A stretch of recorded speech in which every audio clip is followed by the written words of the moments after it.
A medium machine gun, MMG, in modern terms, usually refers to a belt-fed automatic firearm firing a full-power rifle cartridge. History. In the late 19th century, Gatling guns and other externally powered types, such as the Nordenfeldt, were often made in different ranges of calibers, such as half-inch and 1-inch. Thanks to their many barrels, overheating was not a major issue, and they were also quite heavy, being, essentially, heavy machine guns. When Hiram Maxim developed his recoil-powered machine gun that used a single barrel, the first main design was a modest 26 pounds, 11.8 kilograms, in weight, firing a .45-inch rifle caliber bullet, from a 24-inch long barrel. As depicted in a famous photo of Maxim, it could be picked up complete with its 15-pound, 6.8 kilograms, tripod with one arm.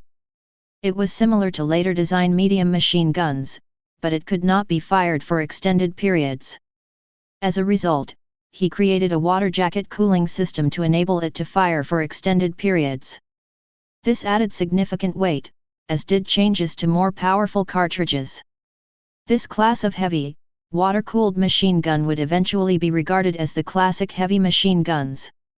However, the much lighter total weight possible by using recoil to power automatic loading was not lost on the firearms designers of the day, resulting in other automatic firearms that used this concept, such as the Borchardt pistol, the CEI Rigotti rifle, the Madsen 1902, as well as lighter, gas-operated, air-cooled designs.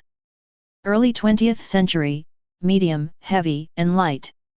Many new designs were developed, some powered by air or recoil, or a combination of the two, e.g., the Colt 1895 and M1895, and the Hotchkiss.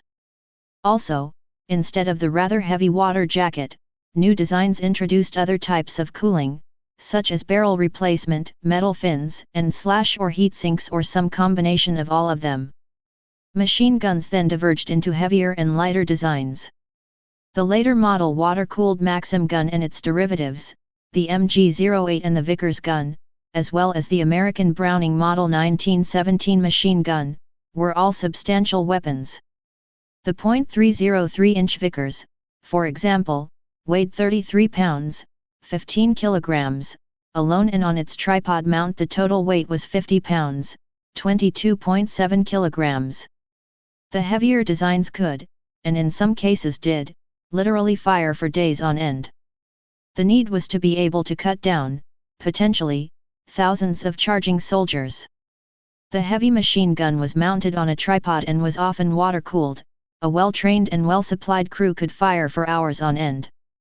Carefully positioned heavy machine guns could stop an attacking force before they reached their objectives. The first machine guns in use before World War I covered a wide range of characteristics. In addition to these heavier designs, there were also a number of lighter types. During the same period, a number of new air-cooled designs were developed that, instead of weighing well over 30 pounds, 15 kilograms, were lighter and more mobile. In World War I, they were to be as important as the heavier designs, and were used to support squads and infantry on the move, on aircraft, and on many types of vehicle, including some tanks. The two that would become critical were new medium and light machine guns. The new medium machine guns offered less, or more difficult to use, cooling than the heavier designs, but more than the lightest. Light machine guns were introduced as lighter, more portable automatic weapons. They still fired the same full-power rifle caliber ammunition, but used lighter barrels without extra cooling and were fired from a bipod. Light machine guns were not intended to be fired for extended periods of time. The lightest of the new designs were not capable of sustained fire, as they did not have extra cooling features and were fed from a comparatively small magazine. Essentially a machine rifle with a bipod, weapons like the Chow Chat or the Madsen 1902 were the most mobile, but were made for single and burst fire. These were used in assaults to great effect by infantry, but were less effective in vehicle-mounted and other applications. The medium designs offered greater flexibility, either using a bipod and being used like lighter designs, or being put on a tripod, or on heavier mounts. The Hotchkiss marked the first, e.g. Bennett Mercy M1909, was a 27.6 pounds, 12.2 kilograms, MG that normally used a mini tripod and linkable 30-round strips or in vehicles, but there was also a belt-fed version of it. Not be confused with heavier Hotchkiss models, such as the M1914, the design proved a useful intermediate and would serve even to the end of World War II in some jobs. The design would be followed by lighter machine rifles and better medium types. They also shared a common characteristic: they fired full-power rifle caliber ammunition such as 8mm Mauser or .30-06 Springfield. The Lewis gun, which weighed 27 pounds, 12.3 kilograms, was commonly used with a 47-round drum and bipod. It was used on the move in support of squads, and on vehicles and aircraft as well, or on a tripod, either for anti-aircraft use, or to fill in for a heavier MG. What made it very useful was that it was significantly lighter than water-cooled weapons, but could fire nearly as much due to a very large cooling assembly. These sort of multi-purpose machine guns would be further developed, and later given names like universal machine gun or general-purpose machine gun, and would eventually supplant the water-cooled designs. Later designs have mostly switched to fast barrel replacement as an alternative to cooling, which further reduces the weapon's weight, but can increase the total weight carried by a soldier. Some earlier designs, like the Vickers, provided for the replacement of worn barrels. It was in the 1920s and 1930s that barrel replacement as a means of cooling became more popular, e.g., in the ZB 1930, and later the MG34 and the Bren gun. Mid-20th century. The heavier water-cooled designs continued to be used throughout World War II and into the 1960s, but were gradually phased out in favor of the lighter air-cooled designs. The mediums are now used both as heavy machine guns, while mounted on tripods, and as light machine guns, while mounted on bipods. This was possible, in part, because a heavy static MG position was not a very effective tactic in vehicle-centered warfare, and the lighter air-cooled designs could nearly match the capabilities of water-cooled designs with a combination of other, lighter cooling features. This resulted in the widespread use of medium-weight machine guns by infantry, but also on tanks, aircraft, and on tripods. The practice of using medium-weight machine guns continued into the 1930s. The French made a version of their infantry machine gun, the Châtellerault M1924, with 150-round magazine and internal water cooler. The German requirement for a new medium machine gun, a Einheitsmaschinengewehr, standard machine gun, resulted in a Universelles Maschinengewehr, universal machine gun, that was to not only be a medium machine gun that was used in many roles, but was specifically named so. It was similar to older mediums in that it was a medium machine gun intended to replace older light and heavy machine guns of the same caliber, though Germany would continue using a variety of heavier and lighter automatic machine guns to a limited extent. The use of medium machine guns to replace other types would later be called a general-purpose machine gun by the Belgians in the 1950s. The actual practice of using medium machine guns in different roles dates back to World War I, whatever the name given by different countries. The trend toward replacing more types with mediums would receive a great boost as tactics using heavy water-cooled MGS were slowly phased out, but suffered a loss when there was shift back to lighter caliber automatic infantry support weapons. Late 20th century. The Belgian name Mitrailleuse depuis General, or General Purpose Machine Gun, GPMG, became popular for describing medium machine guns used in multiple roles. The mediums fired full-power rifle caliber ammunition, but had some concessions for more extended firing and more general usage. This generally included both bipod and tripod/pintle mounting options and quick-change barrels. Water-cooled machine guns of the same caliber as the existing mediums were no longer useful, as the situation in which they excelled, non-stop firing, was regarded as no longer being needed in modern warfare.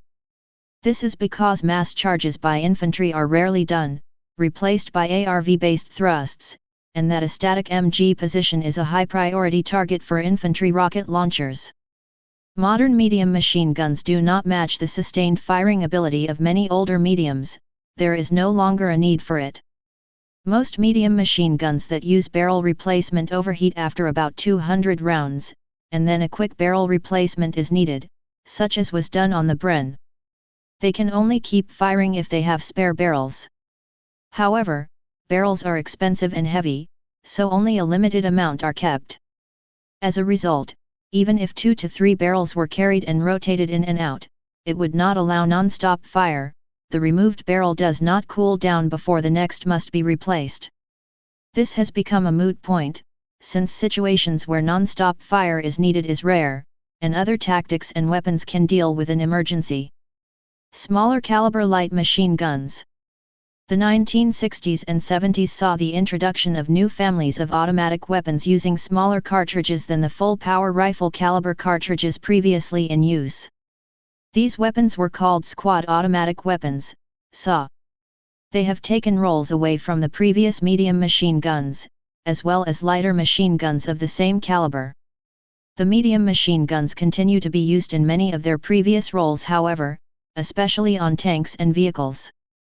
Often countries field a mix of medium caliber medium machine guns, and smaller caliber light machine guns.